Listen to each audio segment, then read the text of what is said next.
지난주에 제가 다급한 전화 한 통을 받았는데요. 오늘자로 검찰에 기소됐다는 통보를 받았다. 경찰이 기소 의견을 냈으면 무조건 기소가 되느냐라는 질문을 주셨습니다. 아마 비슷한 궁금증을 가지신 분들이 많을 텐데 결론부터 말씀드리면 경찰의 의견이 반드시 검찰의 최종 의견이라고 볼 수는 없습니다. 즉 경찰이 기소 의견으로 송치를 했다고 하더라도 검찰에서 뒤집을 기회가 있다는 것이죠. 그렇다면 경찰의 기소 의견, 실제 처분 결과와 얼마나 다를까요? 고소인이든 피의자든 경찰의 의견에는 당연히 희비가 엇갈릴 수밖에 없는데요. 경찰의 의견이 검찰의 의견과 절대 일치한다고 미리 단정할 수 없습니다. 특히 사기나 횡령, 배임 같은 재산범죄는 법리적인 구성을 어떻게 하느냐에 따라 결과가 바뀌는 경우가 굉장히 많습니다. 이에 반해 절도, 강제추행, 폭행과 같이 현장에서 일회적으로 발생하는 범죄의 경우가 있는데요. 사실 이러한 범죄들은 범죄 현장과 그 당시 증거로 범죄 성립이 좌우되는 경우가 많기 때문에 경찰의 의견이 그대로 유지되는 경우가 확률적으로 높은 것은 사실입니다. 그러나 이런 경우라도 절대 체념하기엔 이릅니다. 최근 저의 사례를 하나 말씀드릴게요. 우선 강제추행 피고소 대리건이었는데요. 참고로 제가 먼저 말씀드릴 부분은 상담을 하다 보면 정말 억울하게 고소가 된 건지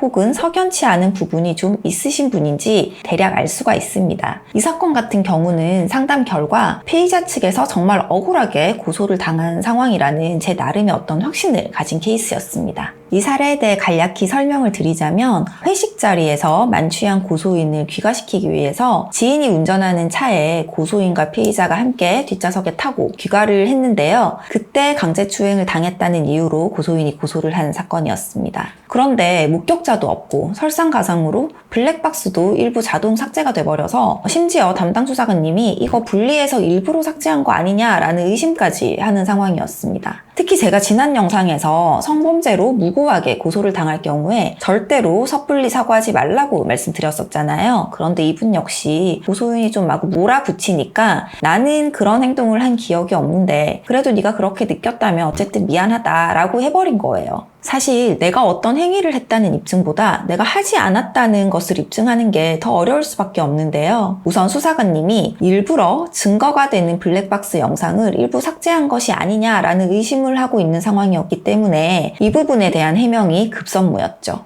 다행히 이 경우는 제가 사건을 수임하기 전에 당사자와 먼저 전화로 상담을 진행했었는데요. 이때 이 피의자 당사자가 변호사님 블랙박스 영상 일부가 삭제된 것 같습니다. 어떻게 해야 되죠? 라는 말을 이미 저한테 한 상황이었습니다. 그래서 저는 일단 그 통화 내용의 녹취록을 제출했고요. 그리고 블랙박스 회사 콜센터에 전화해서 문의를 남긴 후에 받은 답변까지 첨부했습니다. 또 당시 회식 자리에서 고소인이 만취해 있던 모습을 목격한 동료들의 사실 확인서를 최대한 확보해서 고소인이 만취해 있었기 때문에 그 기억을 믿을 수 없다. 즉 진술의 신빙성이 없다라는 주장을 강조했습니다. 그리고 사건 당일 고소인의 모습이 찍힌 사진을 확보해서 고소인의 주장과 같은 추행 행위가 사실상 이루어지기 어려운 복장이었다는 점까지 빠짐없이 소명을 했죠. 그런데 어찌된 이유에서인지 경찰은 이 사건에 대해 기소 의견으로 검찰에 송치를 했습니다. 기소 의견으로 송치가 되면 담당 검사에게 사건이 배정되고 당사자에게 사건 번호와 담당 검사를 통지하는 문자가 오는데요. 저는 먼저 담당 검사실에 바로 전화를 해서 변호인 의견서를 제출하겠다는 의사를 전달했습니다. 왜냐하면 강제추행 같은 경우는 경찰에서 기소 의견으로 올리면 그대로 끝나는 경우도 많기 때문에 담당 검사님이 결재를 하시기 전에 빨리 의견서를 제출할 테니 시일을 좀 달라는 의사를 표현하는 것이 좋기 때문이죠. 이후 다시 한번 고소인의 고소장과 그리고 우리가 제출한 변호인 의견서 등을 처음부터 검토했습니다. 앞서 말씀드린 바와 같이 경찰 조사에서 할 수 있는 모든 증거를 빠짐없이 제출했고 상황에 대해 충분히 소명을 했음에도 기소 의견으로 송치된 것은 담당 수사관님이 중요한 증거관계나 핵심적인 사실관계를 놓쳤을 수 있기 때문인데요. 그래서 저는 이미 경찰에 의견서와 증거를 모두 제출한 상태였지만 다시 한번 모든 증거들을 세밀하게 분석하고 핵심적인 내용이 잘 부각될 수 있도록 정리한 변호인 의견서를 제출했고요. 그리고 중요한 증언을 해줄 수 있는 참고인에 대한 조사를 다시 한번 요청했습니다. 그러자 얼마 뒤에 검찰에서 추가로 피의자 조사를 진행하겠다는 의사를 전달했는데요. 저는 사실 그 연락을 받고 어느 정도 좋은 결과를 확신했습니다. 결국 추가로 조사를 한다는 것은 경찰의 조사 결과에 대해 의구심이 생겼다는 뜻이고, 동시에 제가 제출한 변호인 의견서를 다시 한번 검토해 봤다는 의미도 될 수 있기 때문이죠. 이런 과정을 거쳐서 검찰 조사까지 무사히 마치고 정말 다행스럽게도 최종적으로 불기소, 혐의 없음의 결정까지 받게 된 케이스였습니다.